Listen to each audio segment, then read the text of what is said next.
पहले जो safety belt था उसमें बहुत प्रेशर पड़ता था, क्योंकि चेस्ट के साथ ही रहता था, पेट के साथ रहता था, प्रेशर अलग अलग बॉडी पार्ट पे पड़ता था। तो इसलिए उसको रिमूव करके फुल बॉडी हार्नेस लाया गया। और जब भी कोई गिरता है ऊपर से तो ज्यादातर क्या होता है कि safety belt full body harness पहनने लड़के का डर जाता है, मन में उसको डर हो जाता है, और डर के कारण वहां पे प्रॉब्लम होने की संभावनाएं बढ़ जाती। तो ध्यान देने की आवश्यकता है। तो चलिए ध्यान देंगे। ये देखिए अटैचमेंट पॉइंट पीछे रहता है डी रिंग, इसमें हम लोग फुल मतलब फॉल क्या बोलते हैं, लेनियार्ड बंधा रहता है, और ये मजबूत होना चाहिए। कोई डिफेक्ट दिख रहा है, कोई डैमेज दिख रहा है तो आप उसे रिमूव कर दीजिए, उस बेल्ट का इस्तेमाल आप मत करिए। तो ये सामने से हिस्सा हो गया ऐसे एंकरिंग रहता है, और ये पीछे से हो गया ऐसे एंकरिंग रहता है। देखिए उसके बाद हम लोग बात करेंगे, दो पार्ट है यहाँ पे। फुल बॉडी हार्नेस को कभी भी उसके रस्सी को मतलब सॉरी लेनियार्ड को आपस में गांठ नहीं बांधना है। गांठ बांधने से क्या होता है,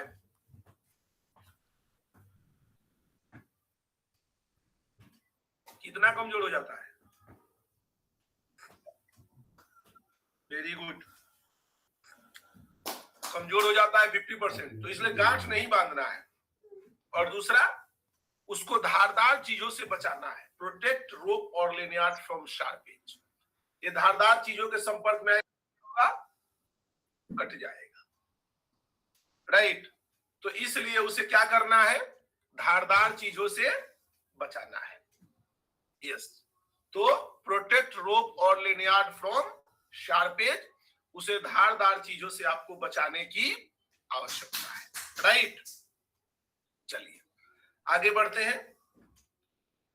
स्नेप हुक दिया हुआ है, इसको कभी भी हम लोग never hook to snap hook together, ऐसे नहीं एंकरिंग करिए।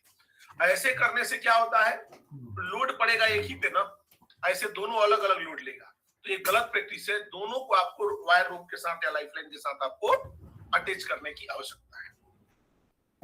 ये देखिए पहले कैसा था, फर्स्ट नंबर पहले ऐसा बेल्ट हुआ करता था, उसके बाद थोड़ा सुधार हुआ, और उसके बाद आज कहां खड़े हैं, देखो तीसरा नंबर आज है। किसमें ज्यादा कंफर्टेबल है, पहला में, दूसरा में, तीसरा में?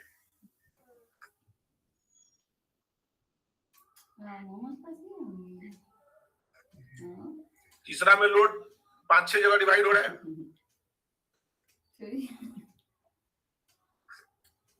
राइट। तो ऐसा करना है। उसके बाद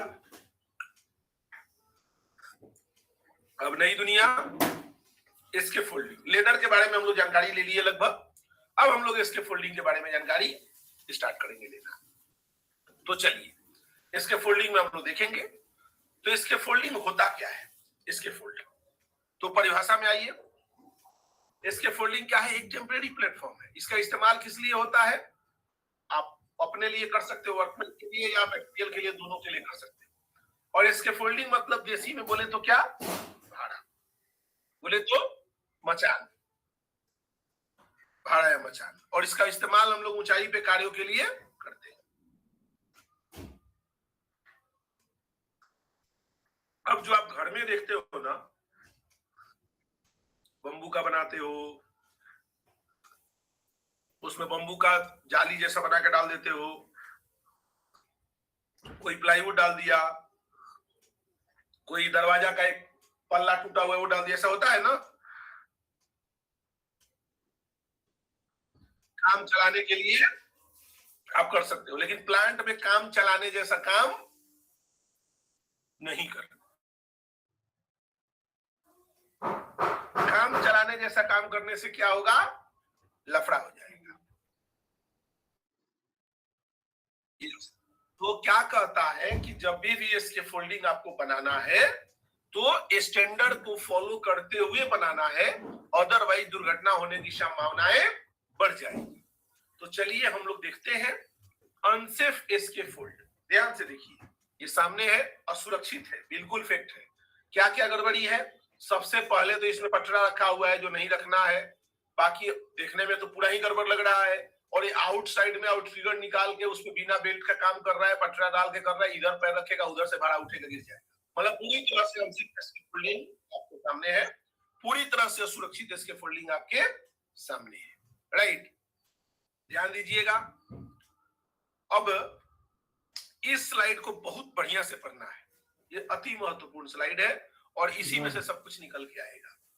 तो आप फोटोग्राफ में क्या समझ पा रहे हैं देख के कि कोई व्यक्ति एक प्लेटफॉर्म पे खड़ा है, संभवतः लकड़ी का प्लेटफॉर्म होगा तभी तो ऐसे टूटा है, और वो पटरा या जाली जो भी है टूट गया।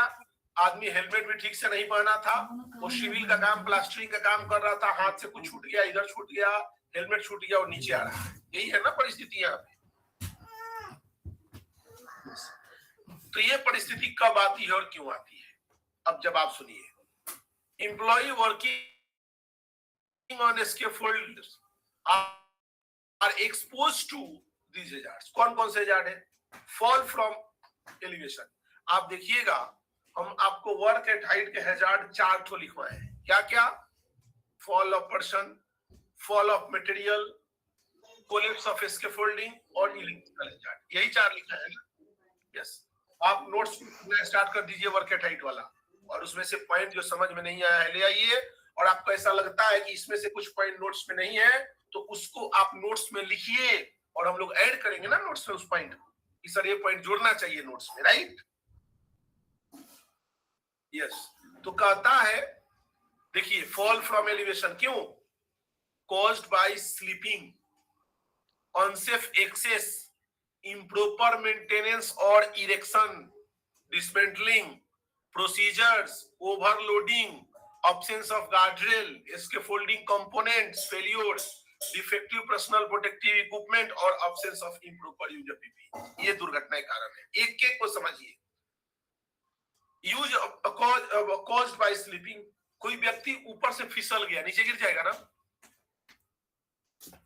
अनसेफ एक्सेस, आप ऊपर चढ़ने का रास्ता ही नहीं है, अब वैसे ही लटक के चढ़ रहा है तो फिर गिर सकता है ना।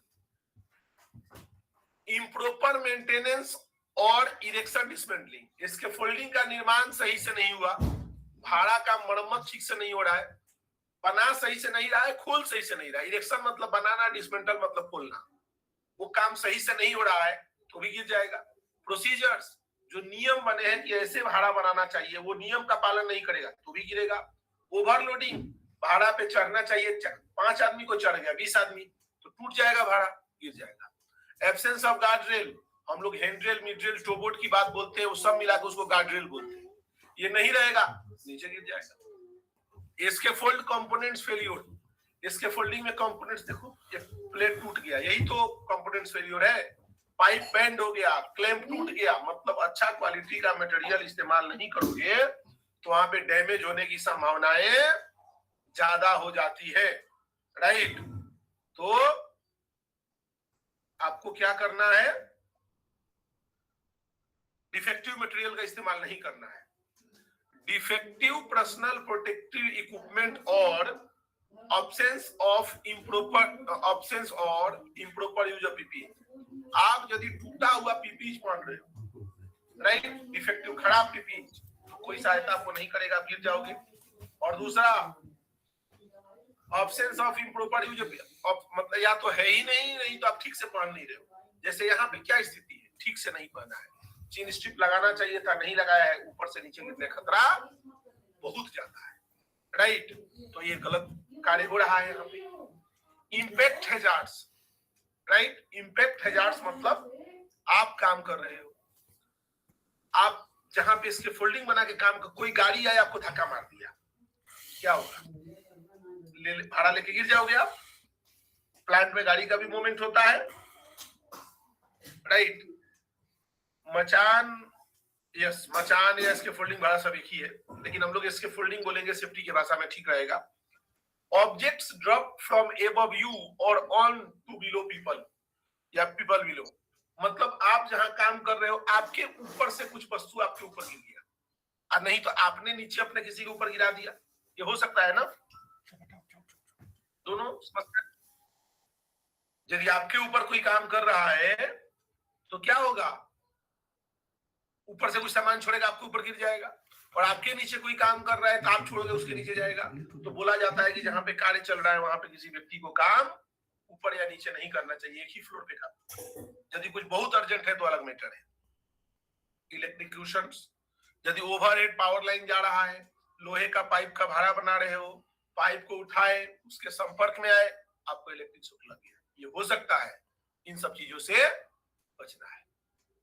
कॉज्ड बाय, अब देखो ओवरलोडिंग, ओवरलोडिंग बोले तो अत्यधिक ऊंचाई है, बहुत ज्यादा ओवरलोड है, भाड़ा ऊंचाई ज्यादा है और भाड़ा पे लोड ज्यादा हो गया, तो क्या होगा, ऊपर से सीधे नीचे आ जाओगे। तो आपको भाड़ा जो बनेगा, इसके फोल्डिंग जो बनेगा, उसमें सोच समझ के आपको निर्धारित करना है, कैलकुलेशन करना है कि कितने व्यक्ति इस पे चढ़ सकते हैं, उसके आधार पे ही भाड़ा पे व्यक्ति चढ़ेगा। ये कैलकुलेशन में आप इंजीनियरिंग की सहायता ले सकते हैं। तो पर्टिकुलर इस स्लाइड में किसी को कोई प्रश्न है? मैंने सब कुछ इसमें बता दिया तो पूछ लो, अदरवाइज हम लोग अगले स्लाइड पे जाएंगे। कोई भी प्रश्न किसी को चैट बॉक्स में डाल दो।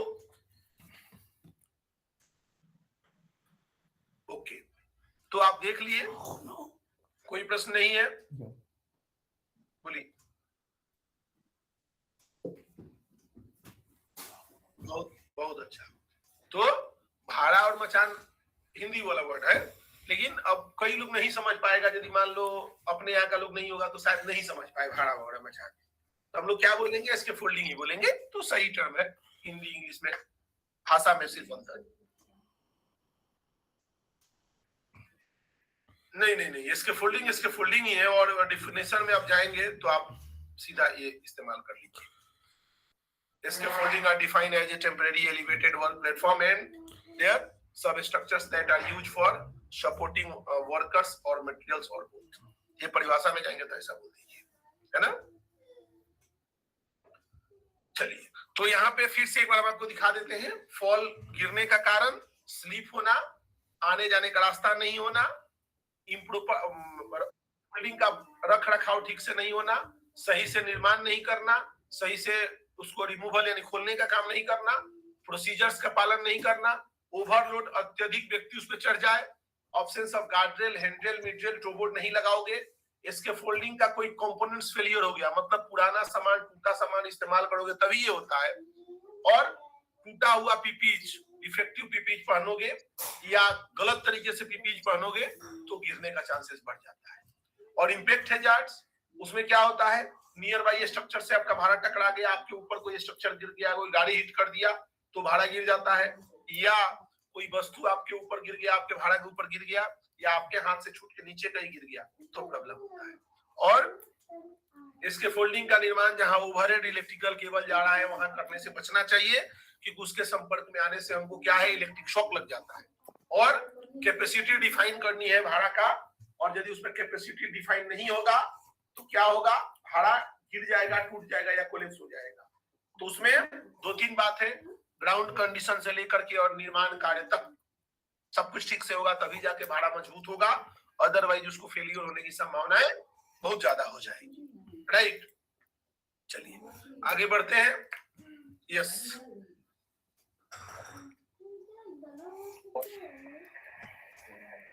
नहीं करना है वहां पे, क्योंकि आपको पावर कट करवाना पड़ेगा, आइसोलेशन करवाना पड़ेगा, तभी कर सकते हैं, नहीं तो उसके संपर्क में आएंगे तो लेकर नहीं पड़ जाएगा।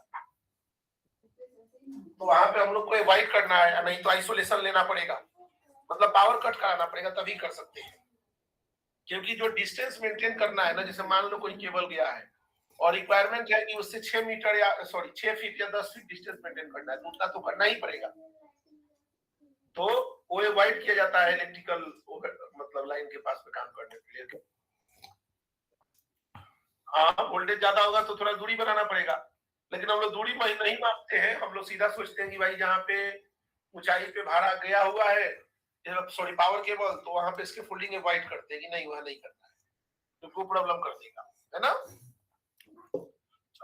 अब एक सवाल आया था 2 दिन पहले कि इसके फोल्डिंग के प्रकार, तो चलिए हम लोग टाइप्स ऑफ इसके फोल्डिंग देखते हैं। तो सबसे पहला क्या है, वुडन इसके फोल्डिंग, पहला लकड़ी का भाड़ा, नीचे उसका जवाब है, क्या लिखा हुआ है, मतलब इस पे कोई चर्चा करने की जरूरत नहीं, जानना लेकिन जरूरी है कि भी भाड़ा बनता है, लेकिन अलाउ नहीं है, तो उस पर कोई चर्चा नहीं करेंगे, सिर्फ जानकारी है कि लकड़ी का भी भाड़ा होता है। लेकिन अलाउ नहीं। यस,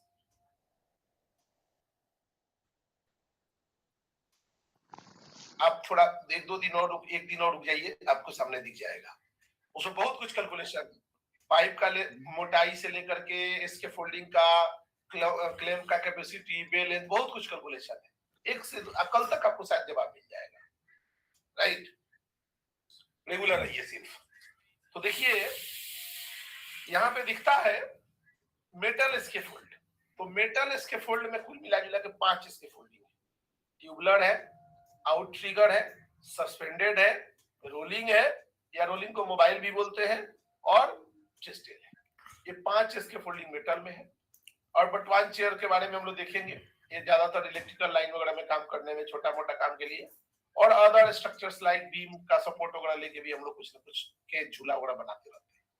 तो मेजर फोकस हम लोग इसी 5 पे पढ़े करेंगे, और इन दोनों के भी आपको दर्शन करवाएंगे कि ये होते क्या क्या है और कैसे काम करते हैं। राइट, तो चलिए हम लोग सबसे पहले मेटल स्कैफोल्ड। ऐसा फोटोग्राफ्स आपको प्लांट में दिखेगा। ये बना हुआ भाड़ा का फोटोग्राफ्स है जो आपके सामने में लेके आया।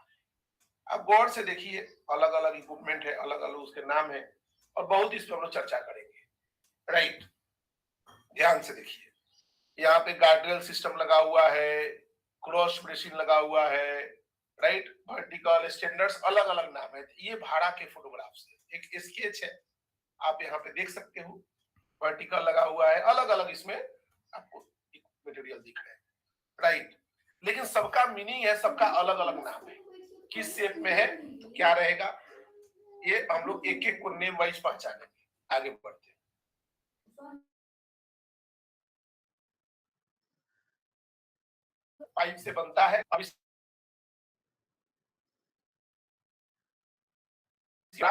जो ग्राउंड पे बना हुआ है, तो इसको हम लोग क्या बोलते हैं, इसके फोल्डिंग पाइप से बना हुआ भाड़ा है। दूसरा जो है आपका, ये है आउट ट्रिगर स्कैफोल्ड। आप गौर से देखिए, बीच में कोई रिवर हो सकता है, नहर हो सकता है। अब इसमें भाड़ा कैसे बनाएंगे, तो क्या किया गया है, इधर से भाड़ा निकाल दिया गया है, इधर से भाड़ा निकाल दिया गया है, दोनों यहाँ पे आके मिल रहा है। इसको क्या बोलते हैं, आउट ट्रिगर स्कैफोल्ड। तो आप इस पर काम कर सकते। आउट ट्रिगर मतलब देखो इधर बाहर निकला हुआ, ऐसे ही आउट ट्रिगर होता है। तो यहाँ कम निकला है, यहाँ ज्यादा निकला है। राइट, तो इसको आउट ट्रिगर स्कैफोल्ड बोलते हैं। आउट ट्रिगर स्कैफोल्ड वहां बनाते हैं जहाँ नीचे मान लो कोई सपोर्ट देने की व्यवस्था नहीं रहती है, तो साइड से ही सपोर्ट देकर के हम लोग बाहर की तरफ निकलते हैं। समझ में आया ना बात भैया? तो ये हो गया आउट ट्रिगर स्कैफोल्ड। जैसे नाला है यार, कोई नहर है, अब नीचे बहुत कुछ बनाना पड़ेगा, तो इधर से थोड़ा लाया, इधर से थोड़ा लाया, दोनों मिला दिया, आराम से बन गया हमारा। ये क्या हो गया, आउट ट्रिगर स्कैफोल्ड। तीसरा, अब ये सस्पेंडेड स्कैफोल्ड, ये आप देखते हो अक्सर लटका हुआ भाड़ा। अब जैसे देखिए, ये प्रायः चिमनी का पेंटिंग, बड़े बड़े बिल्डिंग, अपार्टमेंट, ऐसा कुछ बनाने में इसका काम होता है। जैसे यहाँ हुक जैसा लटका दिया, ये नीचे मूवमेंट करेगा, या बांधा हुआ है, एंकरिंग किया हुआ है, और इसमें आप लोग काम कर रहे हैं। ये क्या है, सस्पेंडेड स्कैफोल्ड, झूला जैसा है, ऊपर नीचे घूमेगा। अब इतना हाइट होगा कि नीचे से तो भाड़ा ले नहीं जाया जा सकता है ऊपर तक, तो सपोर्ट के सहारे ही हम लोग इसको लेके आते हैं।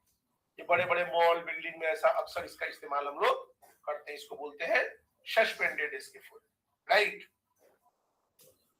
उसके बाद रोलिंग स्कैफोल्ड, इसको कई लोग मोबाइल स्कैफोल्ड भी बोलते हैं। इसमें क्या होता है कि हम लोग क्या करते हैं कि एक भाड़ा बना लेते हैं, और उसमें चक्का लगा देते हैं, नीचे व्हील लगा देते हैं, उसमें ब्रेक भी रहता है और आउट ट्रिगर रहता है। जब यदि हमको मान लो बार बार घूम घूम के इधर उधर काम करना है, तो इसमें ब्रेक ओपन करते हैं, ब्रेक छुड़ा देते हैं, और इसको रोल करके कहीं और ले जाते हैं, फिर खड़ा करके ब्रेक लगा के आउट ट्रिगर लगा के काम स्टार्ट कर देते हैं। इसमें एक चीज ध्यान, हाँ, कहीं भी कर सकते हैं, जहाँ पे बराबर जमीन हो, इधर से उधर काम हो, वहां पे आप कर सकते हैं। प्रोसेस प्लान में भी आपको मिल जाएगा। और इसमें एक और है कि जब भी इसको आप शिफ्ट करेंगे, मतलब एक जगह से दूसरी जगह ले जा रहे हैं, तो आदमी अंदर इसमें नहीं होना चाहिए, और न ही कोई वस्तु होना चाहिए, पूरा खाली होना चाहिए शिफ्ट होने का समय। समझ रहे हो ना बात को? ऐसा नहीं कि आप लिए और आप उसको शिफ्टिंग करना स्टार्ट कर दिए, तो क्या है, रिस्की हो जाएगा आदमी, उसमें से क्या होगा, यस, तो वो कार्य करने की जरूरत नहीं है। और देखिए ये है आपका टेस्टेल स्कैफोल्ड, इसका इस्तेमाल कहाँ होता है?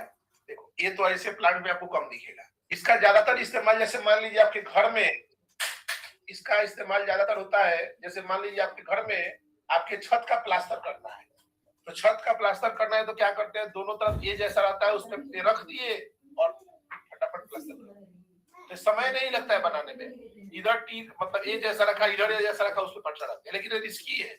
इसमें यदि मान लीजिए साइड में खड़ा हुआ उधर से उड़ जाएगा, तो इसलिए बहुत बैलेंसिंग करके बीच में खड़ा होकर इस पे काम करना पड़ता है, राइट। तो ये शॉर्ट काम के लिए, छोटा मोटा काम के लिए रहता है, और बार बार आपका मूवमेंट हो रहा है, जैसे छत का प्लास्टर है तो बार बार कभी इधर जाओ कभी उधर जाओ, तो ऐसे भाड़ा वहां पे सूटेबल माना जाता है। लेकिन एक और चीज है, लिखता है कि ये 4.5 मीटर से ज्यादा हाइट है तो इसका इस्तेमाल नहीं करना है, मैक्सिमम हाइट 4.5 मीटर तक ही इसका इस्तेमाल होगा, समझ रहे हो ना? यस, तो हाँ छोटा मोटा काम के लिए इसका इस्तेमाल करना है, 4.5 मीटर के ऊपर तो जाना ही है, तो ये ध्यान देने की आवश्यकता है। ये है आपका बर्सवान चेयर, इसका इस्तेमाल देखना, कोई मिस्त्री वगैरह आते हैं खंबा, बिजली के खंबा वगैरह में काम करने के लिए, तो ऐसा हुक जैसा लगा के काम करते हैं। ये भी एकदम छोटा काम के लिए, कोई छोटा कनेक्शन जोड़ना है, 2-4-5 मिनट का काम है, तो इसको हुक करके और ऐसा बैठ के आप काम कर सकते हो, क्योंकि ऐसे भी आप ज्यादा देर नहीं रह सकते हो ना इस कंडीशन में जैसा है, आप समझ सकते हो, राइट। ये शॉर्ट ड्यूरेशन के लिए आप इसका इस्तेमाल। अब चलिए स्कैफोल्डिंग में हम लोग एक एक चीज को समझने का प्रयास करेंगे कि स्कैफोल्डिंग में कौन कौन से पार्ट होते हैं और उसको क्या क्या बोलते हैं, कैसे उसको हम लोग फिट करेंगे, कहाँ कहाँ क्या स्टैंडर्ड्स है, अब एक एक हम लोग समझने का प्रयास करेंगे। तो चलिए यहाँ पे सब हम आपको दिखाएंगे। तो एक अच्छा स्कैफोल्डिंग का यहाँ पे ड्राइंग दिया हुआ है आपको। सबसे पहले जब हम स्कैफोल्डिंग बनाने का कार्य करेंगे तो सबसे पहला कार्य होना चाहिए कि हमको ग्राउंड का इंस्पेक्शन करना कि जहां पे हम भाड़ा बनाने जा रहे हैं क्या वह प्लेस सही है भाड़ा बनाने के लिए, ठीक है, मतलब बराबर है, स्ट्रेंथ लेगा। जैसे मान लो कीचड़ जैसा है, वहां पे आप उसका स्कैफोल्डिंग का एक लेग रखोगे, वो वहीं पे दब जाएगा, भाड़ा कोलेप्स हो जाएगा। मतलब ग्राउंड कंडीशन जो है स्टेबल होना चाहिए, मजबूत होना चाहिए, तब जाकर के वहां भाड़ा बनाने का कार्य हो सकता है। तो पहला ग्राउंड का इंस्पेक्शन। दूसरा काम क्या होगा? मटेरियल का इंस्पेक्शन। मटेरियल का इंस्पेक्शन, जो भी भाड़ा में लगने वाला है सामान, सबका जांच पड़ताल कर लीजिए कि वो सही है कि नहीं है, उसकी कंडीशन कैसी है। यदि वो भाड़ा सही है, उसका कंडीशन सही है, तब तो ठीक है, और यदि सही नहीं है तो फिर उसमें आपको सुधार करने की आवश्यकता है। तो आपको करना क्या है, इसके फोल्डिंग का, मटेरियल का एक एक कंपोनेंट्स का इंस्पेक्शन करना है। नहीं तो भाड़ा बना दिए, पता चला टूट गया, बेंड हो गया, क्रैक हो गया, आदमी गिर गया, तो इसलिए उसका निर्माण कार्य आपको करने की आवश्यकता है बढ़िया से, बिना चेक किए नहीं। दो मटेरियल चेक हो गया, उसके बाद क्या करना है, कौन कौन लोग भाड़ा बनाने वाले हैं। जो भाड़ा बनाने वाले हैं क्या वो ट्रेंड है, उनको इसके फोल्डिंग का प्रशिक्षण प्राप्त है।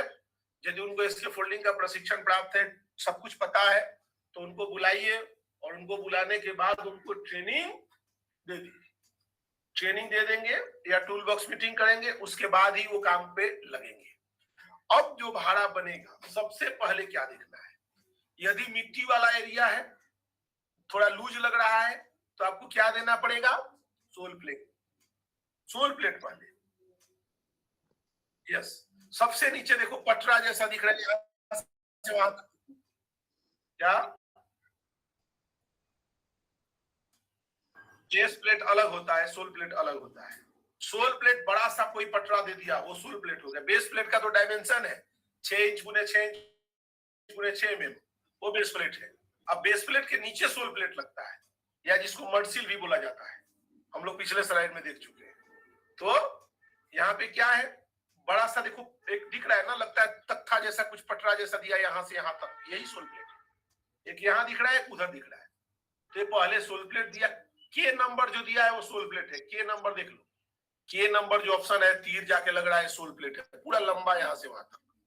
और जे नंबर आपका बेस प्लेट है, देखो यहाँ तीर जाके मारना है, जे नंबर आपका बेस प्लेट है, यस। तो पहले सोल प्लेट फिर बेस प्लेट, अब ऊपर भाड़ा बनेगा। अब देखो सब के सब इसके फोल्डिंग पाइप ही है, लेकिन इसका नाम बदलेगा जैसे पोजीशन चेंज होगा। जैसे सीधा खड़ा है तो इसको हम लोग क्या बोलते हैं, वर्टिकल, राइट। यदि पाइप वही सीधा खड़ा है तो इसको हम लोग वर्टिकल। और यही पाइप यदि सबसे नीचे जो पाइप लगा हुआ है ना, जो बी लिखा रहा है, बी, यहां पे देखिए डिस्टेंस जो दिख रहा है, ये डिस्टेंस सबसे पहले निचला जो पाइप होगा, सबसे नीचे जो लगेगा, उसका डिस्टेंस कितना होता है, 1 फीट। 1 फीट भैया, 1 feet not metre, 12 inch. 12 inch होता है सबसे पहले नीचे, और उसको नाम क्या है, कीकर लिफ्ट। जो सबसे नीचे लगा रहता है उसका नाम क्या है, कीकर लिफ्ट। अब एक बात मैं आपको बताता हूं, आप समझना चीजों को, क्यों उसको 1 फीट में ही लगाना है। आप खड़े हो, आपका पैर कोई व्यक्ति जूता पहनते हो उसके ठीक ऊपर पकड़ लिया, जमीन के साथ कस के, छुड़ा पाओगे, नहीं। लेकिन घुटना के पास पकड़ा तो थोड़ा चांसेस है, मोमेंट है, छुड़ाने का संभावना रहेगा ना। तो जितना जड़ में पकड़ेगा उतना मजबूत रहेगा। तो सबसे पहले कीकर लिफ्ट 1 फीट पे लगेगा, इसको हम लोग बोलते हैं कीकर लिफ्ट। ये भी इसके फोल्डिंग पाइप ही है, लेकिन नीचे लगने की वजह से इसको हम लोग कीकर लिफ्ट बोलेंगे। देखिए ये ऐसा रहा, यहाँ जा रहा है, इधर जा रहा है, इधर आ रहा है, इधर आ रहा है, मतलब एक पाइप यहाँ लगा है, एक पाइप यहाँ लगा है, 2 और 1 2 3 इधर से लगा है, राइट। सबसे नीचे कीकर लिफ्ट। उसके बाद अगला, आप ऊपर आइए थोड़ा सा। अब इसमें ब्रेसिंग लगा हुआ है, जिग जैग ब्रेसिंग। देखिए ध्यान से, इस साइड में, फ्रंट साइड में आपको ऐसा दे रहा है, पाइप लगा है तिरछा तिरछी, क्रॉस ब्रेसिंग बोलते हैं इसको। तो उधर साइड में उल्टा लगा हुआ है, तो दो देखोगे तो एक्स बन रहा है ना, इधर से ऐसा तो उधर वाला ऐसा। एक्स बन रहा है कि नहीं बन रहा है। मैं पेन उठाता हूं, अब देखिए ये पाइप आपको देखिए, ये ऐसा आया है, ये देखिए ये यहां तक, और इधर से ये पाइप ऐसा आया है, उस साइड में है, तो इसको बोलते हैं क्रॉस ब्रेसिंग, राइट। सामने से यदि आपने ऐसा लगाया तो उस साइड में उल्टा लगाओ कि एक्स बने, ये लंबा की तरफ जैसे है। और दूसरा, अब इधर से देखिए, ये इसके फोल्डिंग आपका देखो, ऐसे गया फिर ऐसे गया, फिर ऊपर जाएगा तो ऐसे जाएगा, फिर ऐसे जाएगा, इसको क्या बोलेंगे, zig zag bracing, right. Zig zag इधर भी सेम है, देखो यहां से ऐसे गया है, फिर ऐसे है, भाड़ा ऊपर जाएगा तो ऐसे जाएगा, वो ऐसे जाएगा, फिर ऊपर जाएगा तो ऐसे जाएगा, ऊपर जाएगा, समझ रहे हो ना। इसको बोलते हैं जिग जैग ब्रेसिंग, यस। उसके बाद आगे, अब देखिए, उसके बाद फिर से ये जो हम लोग नीचे में पढ़े ये लाइन कीकर लिफ्ट, उसके ऊपर अगला पाइप कहां लगेगा, 1 मीटर पे। और तो ये तो नॉर्मल सा हो गया, कोई दिक्कत नहीं है। अब आगे आइए, वर्टिकल के पास हॉरिजॉन्टल पाइप आपने डाल दिया। अब टॉप में थोड़ा सा हम आते हैं, तो यहाँ पे देखिएगा जो पाइप का ज्वाइंट है, 2 टाइप का ज्वाइंट है। एक तो 90 डिग्री में है, मतलब या तो प्लस का चिन्ह बना रहा होगा, नहीं तो गुणा का चिन्ह बना रहा होगा। जैसे यहाँ पे प्लस का चिन्ह बन रहा है, कोई भी पकड़ेंगे, मान लीजिए यहाँ पे प्लस का चिन्ह बन रहा है, यहाँ पे तो प्लस का चिन्ह बन रहा है, तो यहाँ पे कौन सा कपलर लगेगा, 90 वाला कपलर लगेगा। और जहां पे घुमाव हो रहा है, गुणा का चिन्ह जैसा बन रहा है, वहां पे कौन सा कपलर लगेगा, मूवेबल कपलर लगेगा। वो आप भी हम लोग पढ़ाएंगे आपको, मूवेबल क्या होता है और फिक्स क्या होता है, दोनों के बारे में आपको बताया जाए। अब ऊपर आइए थोड़ा सा, ऊपर आपको लगेगा उसको ट्रांजिम भी हम लोग बोलते हैं। अब ध्यान से देखिए, सीढ़ी आपको चाहिए जाने के लिए, तो आप यहाँ से देखेंगे आपको लेडर यहाँ से ऊपर जा रहा है, लेडर एंट्री किया है, यहाँ पे छोटा सा दरवाजा बना है, खोल के आप अंदर प्रवेश करेंगे। बाकी हैंडल मिडल टोबोर्ड हम आपको पढ़ाए ही है। देखिए यहाँ पे टोबोर्ड है, 150 का होगा, जो मैं आपको लिख रहा हूँ यहाँ पेन से, 150 का ये टोबोर्ड होगा। उसके बाद आपको मिड्रेल है, ये आपको बताया गया है 525 का होगा ये वाला लाइन। और उसके ऊपर जो सबसे ऊपर है वो कितने का होगा, 1050। तो अब आपको भाड़ा में मोटा मोटी समझ में आया ना, क्या देखना है जो मैं आपको बताया। ये सब चीजें आप प्लांट में जाओगे तो चेक करना है। क्या चेक करना है, ground condition, sole plate, base plate, kicker lift, vertical, horizontal, transom, ledger, zig zag bracing, handrail, midrail, toe board, ladder, आने जाने का रास्ता, ये सब चेक करना है। बात समझ में आ रही है।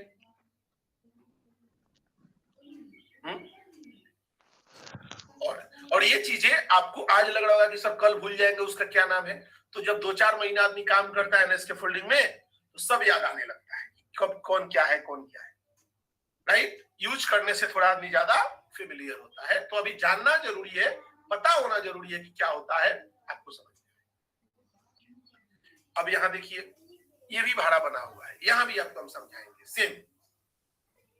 ये बेस प्लेट होता है, हम लोग ऑलरेडी पढ़ के आए हैं बेस प्लेट के बारे में कि कैसा होता है बेस प्लेट।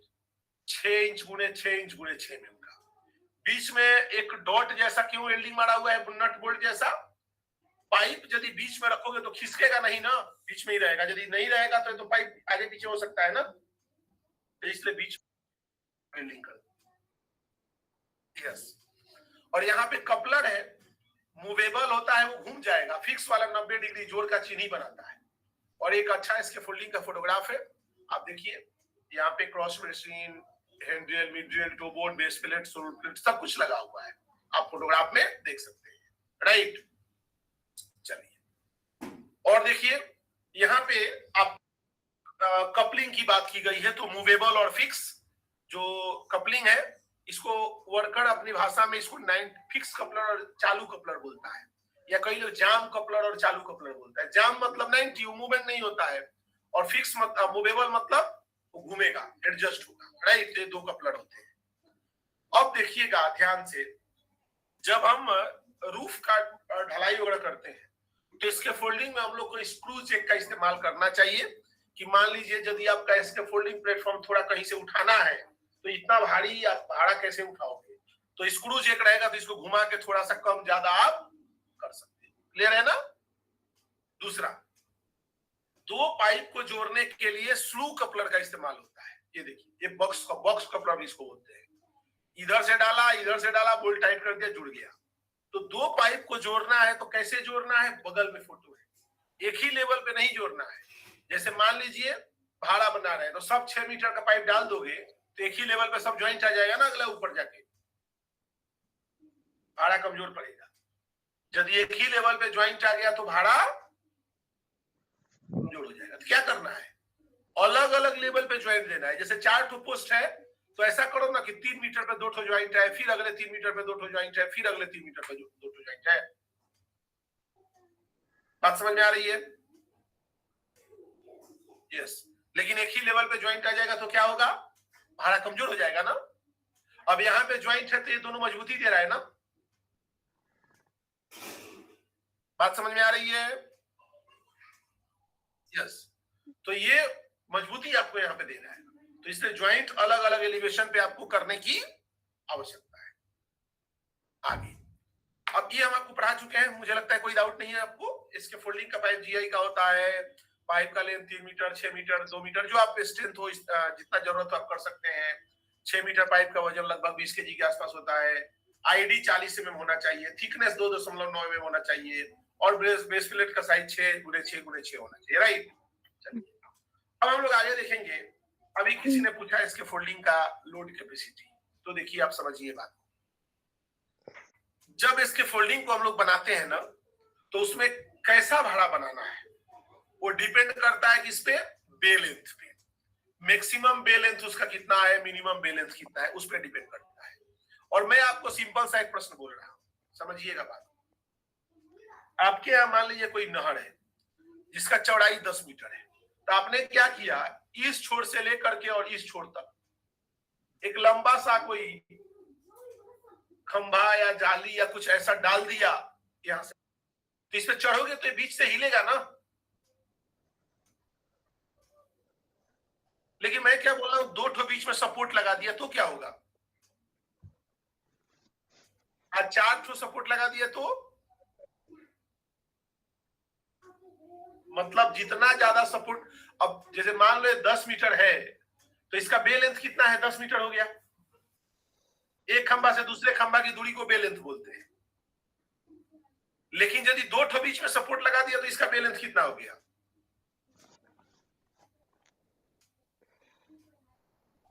3 भाग में होगा ना, 2.5 नहीं होगा ना, 3 दशमलव कुछ होगा ना। ये 2 लगाने से 3 टुकड़ा में हुआ है ना, देखो ना। हाँ समझ में है ना वहां, 3 टुकड़ा में खुला है।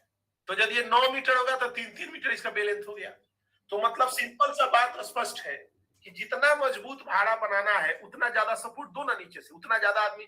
अब यदि मान लो ये लकड़ी का ही जाली है, इसको बहुत ज्यादा सपोर्ट दे दिया तो हो सकता है उसमें मोटरसाइकिल भी पार हो जाए, गाड़ी भी पार हो जाए। और नहीं दोगे भाड़ा तो कुछ नहीं होगा। तो बे लेंथ का बहुत इंपॉर्टेंस है। तो क्या कहता है कि यदि आप बे लेंथ एक पाइप से दूसरे पाइप की दूरी 2.7 मीटर रखते हैं तो उसका डिस्ट्रीब्यूशन लोड जो प्लेटफॉर्म पर होता है 0.75 केन पर स्क्वायर मीटर होता है। यदि इसी लेंथ को 2.7 को 2.4 कर दिए तो उसका लोड कैपेसिटी, लोड डिस्ट्रीब्यूशन जो है 1.5 केन पर स्क्वायर मीटर होता है, दुगना। यही यदि 2.4 को 1.8 कर दिए तो इसका डिस्ट्रीब्यूशन लोड 3 हो गया। इधर 0.75, इधर 1.5, इधर 3। मतलब जितना नजदीक हम आ रहे हैं उतना इसका लोड कैपेसिटी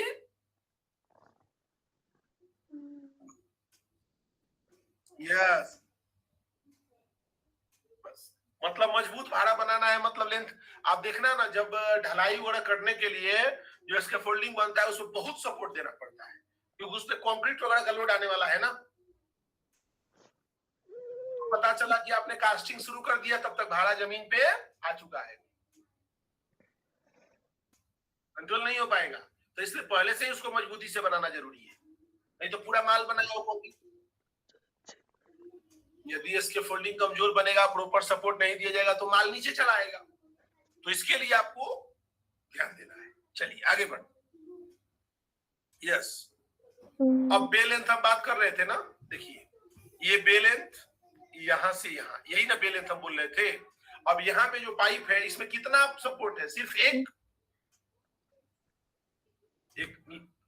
यहाँ है और एक यहाँ है, और दोनों के बीच में एक ही ना सपोर्ट है। तो निश्चित रूप से भाड़ा उतना मजबूत नहीं हो सकता है। अब यही में हम लोग और बीच बीच में सपोर्ट दे दे तो भाड़ा और मजबूत हो जाएगा। अब यहाँ कुछ नाम समझ लीजिए। अब यहाँ पे नाम आपको फोटो में स्पष्ट दिख रहा है। सबसे नीचे जो है उसका क्या नाम है? सोल बोर्ड, सोल प्लेट ना, सोल प्लेट या मडसिल बोलते हैं उसको हम लोग। और ऊपर में जो लगा है उसका हम लोग क्या नाम बोलते हैं? Base plate. अच्छा, जो खड़ा है ऊपर उसको हम लोग वर्टिकल, और जो ऐसे खड़ा है उसको हॉरिजॉन्टल। और उसके बाद से ये किकर लिफ्ट कौन होता है? देखो ये नीचे वाला, सबसे नीचे वाला लाइन, ये देखो किकर लिफ्ट लिखा है ना, बेस लिफ्ट या किकर लिफ्ट। यस, ये किकर लिफ्ट लिखा हुआ है।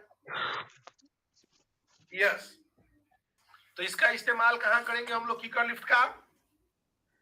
जब भाड़ा बनाएंगे तो सबसे पहले बॉटम में उसको लगाना है, नहीं तो यस, क्योंकि भाड़ा में मजबूती कौन देता है? वो बॉटम में लगेगा, वो आपको स्ट्रेंथ देगा भाड़ा में। तो किकर लिफ्ट को लगाना अति आवश्यक है, राइट। अब इसमें देखो फोटोग्राफ में आपको बहुत सी चीजें दिख जा रही है। ट्रांजिम ऊपर वाले पाइप को बोलते हैं, सबसे ऊपर वाले पाइप को ट्रांजिम, राइट। आप समझ पाओगे। और आगे बढ़ेंगे तो इसके फोल्डिंग का टेक्नोलॉजी है, आप यहाँ पे देख सकते हो, कोई बहुत बड़ा इसमें हाई फाई गणित नहीं है। अब अगला सवाल है कि इसके फोल्डिंग का हाइट जो है, कभी भी यदि इंडिपेंडेंट इसके फोल्डिंग है तो याद रखना, यदि इंडिपेंडेंट खुले मैदान में इसके फोल्डिंग बन रहा है तो कभी भी उसके चौड़ाई से 4 गुना हाइट से ज्यादा इसके फोल्डिंग नहीं होना चाहिए। समझ रहे हो क्या बोल रहा हूँ? द हाइट ऑफ इसके fold should not be more than 4 times its minimum base dimension unless guide tie or base are used. यदि 5 मीटर चौड़ा इसके फोल्डिंग है, 5 फीट, तो 20 फीट से ज्यादा ऊंचा नहीं हो सकता है। मैक्सिमम हाइट कितना होगा? 20। तो बहुत लंबा बना दोगे तो भाड़ा गिर जाएगा, और बहुत लंबा बनाना है तो क्या करना पड़ेगा? आप कहीं बांधो ना किसी सपोर्ट से, यस, किसी सपोर्ट के साथ आप बांधिए, तो क्या होगा? भाड़ा गिरेगा नहीं। तो हम लोग वर्क एट हाइट में आज इतने ही रुकते हैं, कल हम लोग आगे बढ़ेंगे यहाँ से। जितना बताया है इसमें कोई डाउट है किसी को?